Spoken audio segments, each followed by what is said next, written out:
Hi friends, എല്ലാവർക്കും ഉമ്മച്ചിൻ്റെ അടുക്കളയുടെ പുതിയൊരു വീഡിയോയിലോട്ട് വീണ്ടും സ്വാഗതം. അപ്പോൾ ഇന്ന് ഞാൻ വന്നിട്ടുള്ളത് നമ്മുടെ സവാള വെച്ചിട്ട് നല്ല അടിപൊളിയായിട്ടുള്ള ഒരു ഫ്രൈ ആണ്. അതായത് ഡീപ്പ് ഫ്രൈ അല്ല, ജസ്റ്റ് നല്ല ടേസ്റ്റി ആയിട്ടുള്ള ചോറിൻ്റെ ഒക്കെ ഒപ്പം കഴിക്കാൻ പറ്റുന്ന നല്ല സൂപ്പറായിട്ടുള്ള ഒരു ഉപ്പേരി പോലത്തെ ഒരു ഉള്ളി പൊരിച്ചതാണെന്ന് ഉണ്ടാക്കാൻ പോണത്. അപ്പോൾ നമുക്ക് വീഡിയോ കാണാം. അപ്പോൾ അതിനു മുമ്പ് എൻ്റെ ചാനൽ ഇതുവരെയും സബ്സ്ക്രൈബ് ചെയ്യാത്തവരുണ്ടെങ്കിൽ തീർച്ചയായിട്ടും എൻ്റെ ചാനലൊന്ന് സബ്സ്ക്രൈബ് ചെയ്ത് എന്നെ സപ്പോർട്ട് ചെയ്യുക. സബ്സ്ക്രൈബ് ചെയ്ത ഉടനെ ഒരു ബെല്ലൈക്കൺ വരും, അത് പ്രസ് ചെയ്യാൻ മറക്കരുത് കേട്ടോ. എന്നാലേ ഞാനിടുന്ന വീഡിയോസൊക്കെ നിങ്ങൾക്ക് മുടങ്ങാതെ കാണാൻ പറ്റുള്ളൂ. അപ്പോൾ നമുക്ക് വീഡിയോ കാണാം. അപ്പോൾ ഞാനിവിടെ ഒരു വലിയൊരു സവാള, ഒരു അത്യാവശ്യം നല്ല വലുപ്പമുള്ളൊരു സവാളയാണ് അരിഞ്ഞിട്ടുള്ളത്. അപ്പോൾ അത് ഒരുപാട് കനലാണ്ട് അരിയേണ്ട ആവശ്യമില്ല. ഒരുപാട് കനലാണ്ട് അരിഞ്ഞാൽ നമുക്കതിൻ്റെ ഒരു പെർഫെക്റ്റ് ടേസ്റ്റ് കിട്ടൂല. അപ്പോൾ അത് അത്യാവശ്യം ഒരു വലുപ്പത്തിൽ അരിഞ്ഞെടുത്തിട്ടുണ്ട് ഞാൻ. ഒരുപാട് അങ്ങ് കട്ടി കൂടാനും പാടില്ല കേട്ടോ.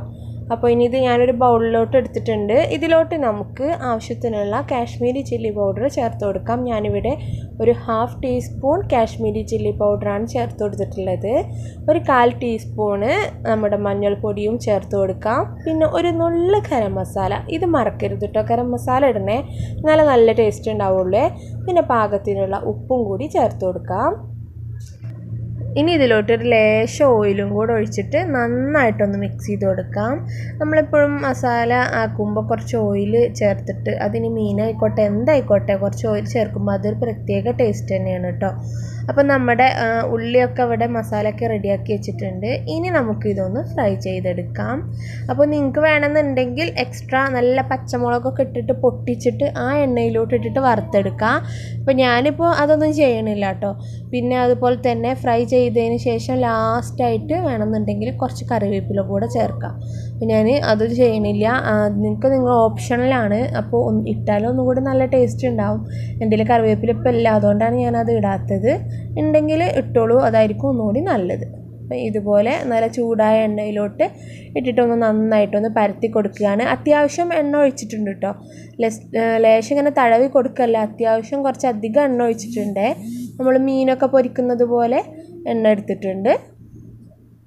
ഇനി ഇത് നല്ല പോലെ ഒരു സൈഡ് അങ്ങനെ ആയിന്ന് തോന്നുമ്പോൾ ജസ്റ്റ് ഒന്ന് ഇളക്കി കൊടുക്കുകയാണ്. പിന്നെ ഒരുപാടങ്ങ് മൂപ്പിച്ചെടുക്കേണ്ട ആവശ്യമില്ല, ജസ്റ്റ് ആ കുഴഞ്ഞുകൊണ്ട് തന്നെയാണ്. എന്നാൽ നല്ലപോലെ ഒന്ന് മൂക്കുകയും വേണം. അങ്ങനെയാണ് ഇപ്പോൾ ഇത് ഞാൻ ചെയ്യുന്നത് കേട്ടോ. അപ്പോൾ നമ്മൾ സാധാരണ ഉള്ളി വാട്ടിയിട്ട് അതിൽ പൊടി ഇട്ടിട്ട് നമ്മൾ റോസ്റ്റൊക്കെ ഉണ്ടാക്കില്ലേ, ആ ഒരു ടേസ്റ്റും ഈ ഒരു ടേസ്റ്റും നമ്മൾ എന്താ വ്യത്യാസം എന്ന് പലർക്കും ഒരു സംശയം ഉണ്ടാവും. രണ്ടും രണ്ട് ടേസ്റ്റാണ്. അത് നിങ്ങൾ ഉണ്ടാക്കി നോക്കുമ്പോൾ നിങ്ങൾക്ക് മനസ്സിലാവും കേട്ടോ. നല്ലൊരു ടേസ്റ്റാണ് ഇത്, എന്തായാലും നിങ്ങൾ ഉണ്ടാക്കി നോക്കുക. അപ്പോൾ ഇതവിടെ കണ്ടോ, ഏകദേശമൊക്കെ റെഡി ആയിട്ടുണ്ട്. അങ്ങനെ പല ഭാഗങ്ങളിലായിട്ട് നന്നായിട്ട് മൂത്ത് വന്നിട്ടുണ്ട്. അപ്പോൾ ഇവിടെ നമ്മുടെ ഉള്ളി പൊരിച്ചത് റെഡി ആയിട്ടുണ്ട്. ഇനി ഇതിൻ്റെ എണ്ണയിൽ നിന്നൊക്കെ നല്ലോണം ഒന്ന് മാറ്റി വെക്കാം. ഒരു സൈഡിലോട്ട് നന്നായിട്ടൊന്ന് ചെരിച്ച് വെക്കുകയാണെങ്കിൽ അതിലെ എണ്ണയൊക്കെ അങ്ങ് പോയി കിട്ടും. എന്നിട്ട് അതങ്ങോട്ട് നമുക്ക് കോരി മാറ്റിയിട്ട് സെർവ് ചെയ്യാവുന്നതേ ഉള്ളൂ. അപ്പോൾ നമ്മുടെ ഈസി ആയിട്ടുള്ള ഉള്ളി പൊരിച്ചതിൻ്റെ റെസിപ്പി നിങ്ങൾക്ക് ഇഷ്ടമായി കാണുമെന്ന് വിശ്വസിക്കണു. അപ്പോൾ ഇഷ്ടമായിട്ടുണ്ടെങ്കിൽ എന്തായാലും ലൈക്ക് ചെയ്യാനും വീഡിയോ ലൈക്ക് ചെയ്യാനും മറ്റുള്ളവർക്ക് ഷെയർ ചെയ്യാനും മറക്കരുതേ. ഉണ്ടാക്കി നോക്കിയിട്ട് ഫീഡ്ബാക്ക്സ് അറിയിക്കാനും എൻ്റെ ചാനൽ സബ്സ്ക്രൈബ് ചെയ്യാനും മറക്കരുത് കേട്ടോ. അപ്പോൾ നമുക്ക് ഇൻഷാ അല്ലാഹ് ഇനി അടുത്തൊരു വീഡിയോ ആയിട്ട് കാണാം. Thank you.